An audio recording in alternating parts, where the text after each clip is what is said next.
Good day, good people. It's A.T. Malone, the first of my name because the second is already here. If you haven't already, please like, share, subscribe, hit that notification bell for more videos from your boy. Now today I am in a great mood.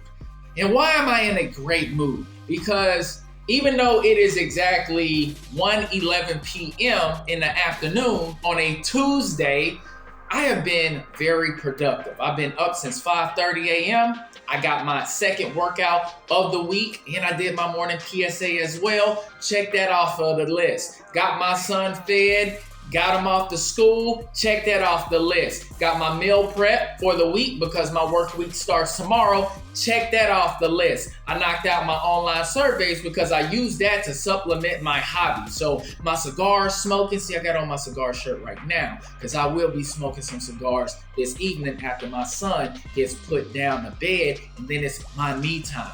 So I did my online surveys, check that off the list. As you see, I am fresh to death. I got a nice clean shave. You see that taper right there? Did that myself. Check that off the list. I cleaned both cars inside and out because you cannot have this beautiful weather and not make sure that your luxury cars are clean. Come on, man. We got to do that. So we check that off the list. Also, change the sheets because we don't have dirty sheets. You need to change your sheets at least once a week. So I checked that off the list, and now we are here for Tuesday content. See, productivity is so impactful. It's so meaningful. You have to stay productive if you want to elevate, man. So I'm the type of person that I always have to make sure that I'm being productive, especially being a man. Every man needs to be productive. You cannot be here in 2025 complaining about being broke and you're not even doing the things necessary within your own life and having core values and having a set routine that keeps you going every single day and then expect that success is going to happen overnight for you. No, you got to chip away at this shit, man. So anyways, that was my brief, basically summary of what I've been doing all day, all right? But that's not why we're here. We are here to discuss the richest man in Babylon. And we're actually wrapping up chapter 3 finally. And we are at the last of the 7 cures for a lean purse. So if you are new to this whole richest man of Babylon saga that I have created, we're going to go down all 7 lean cures. All right. So the first one is start thy lean purse to fattening, which means that you need to save 90% of what you earn. 2, control thy expenditures, meaning live among your means. All right. Not above them. 3, make thy goal multiply, meaning investing in things that will yield you a royalty so you can make money while you're sleeping. All right. 4, guard thy treasures from loss, which means make smart investments. All right. 5, make thy dwelling a profitable investment, which means sooner or later, man, you need to purchase your own house, your own piece of land that's yours. No more renting. All right. 6, ensure a future income, meaning if you want to make investments for the future, for your family, that's what you need to do. All right. You have multiple sources of doing that. You got your life insurance, even your investments that you're making now. If you don't touch them and you can leave it to your family in the event that you die, it's all theirs. So now we are at the 7th cure for a lean purse, which is increase thy ability to earn. All right. So Arcad tells his students that this is the most vital remedy for a lean purse. He also says that he will not talk about gold. In fact, he will discuss the things within the minds and lives of men which do work for or against their success. All right. So he goes into this story about a young man who actually asked him to borrow money. And Arcad asked him, why do you need to borrow money? And the young man replies that his earnings were insufficient to pay for his expenses. So Arcad is looking at this dude like, hold on, you want to borrow money from me, but you're telling me that what you earn is insufficient. Why are you borrowing money from me when you don't even have the money to pay me back? So he tells him, listen, you would be a poor customer for a money lender, all right? And then he says, you don't have the capacity to even pay back the loan. And then he told him, look, you need to earn more money. And by the way, how can you earn more money? And then the young man replied, he said, hey, I've asked my master for a pay increase 6 times and he's always denied me.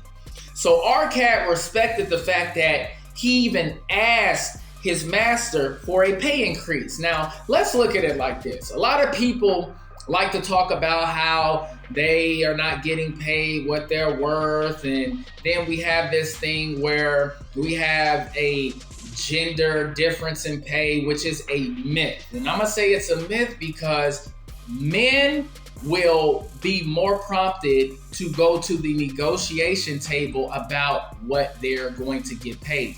I can speak for myself. I have been negotiating my salary since I was in my 20s. All right, I'm about to be 40 in June. So almost 20 years I have been negotiating my salary at every single job that I do.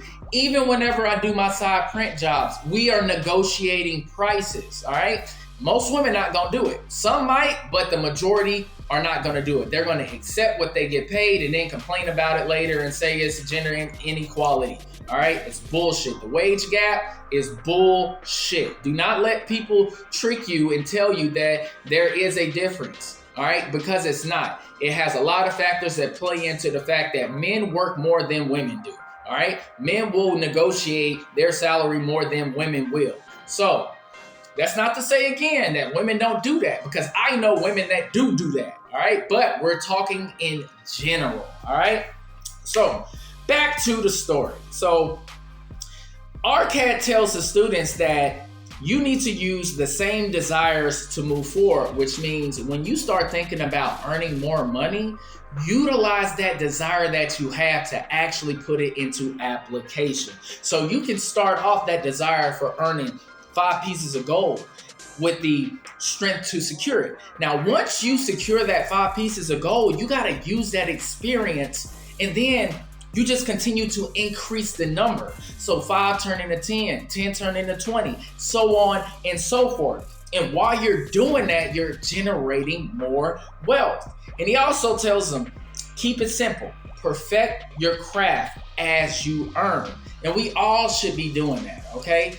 Even myself, I am still studying coding. I'm trying to get more proficient in Excel so I can do my job more efficient, right? Nobody told me that I needed to do this. My manager didn't tell me that I needed to do this. I took it upon myself. Why? Because I gotta be the best at whatever I'm doing. I'm a very competitive person, and I do not like to be toppled over or be looked at as an inferior, right? So it's an ego thing, but who cares? This is me, and this is what got me to where I'm at right now. So he says, keep it simple, perfect your craft. And then he also talks about when he was a scribe and how other scribes earned more because they have carved more, which means they did more work than he did. That's why they were getting paid the big bucks. Now, when they are carving more, they are getting more and more experiences, right? At, carving these tablets. So Arcad took it upon himself and said, listen, I will not be exceeded by none. So he stepped his game up and he started carving just as much. And then when he reached that same level as them, he surpassed them. So he ended up getting rewarded for it. All right. And he leaves with this next quote that I really enjoyed. The more wisdom we know, the more we may earn. Come on, man. This is why people, go back to school, or they'll take a boot camp, or just like me, I'm an independent studier. So I'm taking it upon myself to learn more about the things that would help me do a better job at my place of employment. And he says, I urge all men to be in the front ranks of progress and not to stand still lest they be left behind, which means you got to continue to move with the times. You do not want to be like these old 60, 70-year-olds who are just stuck in their ways. They don't want to learn anything, and then they wonder why they get pushed out of, certain businesses and in the job market. It's because, dude, you're not evolving at all. You think that you can stay where you're at, and you got these young guns like myself that is on your ass. No, you got to continue to learn, all right? So then he goes to the things that you must do if you respect yourself. And this is when you have earned money, you are successful in your own right.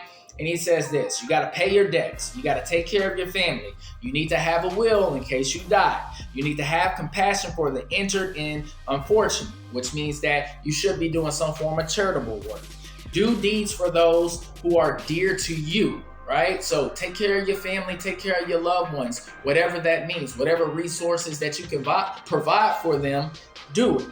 So once he finished all that, he tells the students this: go out and practice these cures and teach them to every honorable subject of the king. And that was the end of the 3rd chapter. That was the 7th cure for a lean purse. This was a very insightful chapter, man. So far, my favorite one because I'm living it right now. Every single cure for a lean purse I'm actually doing. And I was doing this before I even read the book. So it tells you how impactful certain educational books can be, because you could be doing some of the same things and the principles it's teaching you and you not even know it, right? So that is the Tuesday content. I appreciate everybody watching, paying attention to this content, because it is educational. Hopefully I'm making it entertaining for you. I'm just an everyday guy, man. I'm not a millionaire yet. I'm not even making 6 figures yet, but I'm on my way. So if you relate to your boy, go ahead and like and subscribe. I do this type of content every single Tuesday amongst a whole bunch of other content if you go to the channel and see. All right, I will catch y'all next time. I got to get dinner ready for me and my son, so it's ready for us after we leave the gym. All right, peace.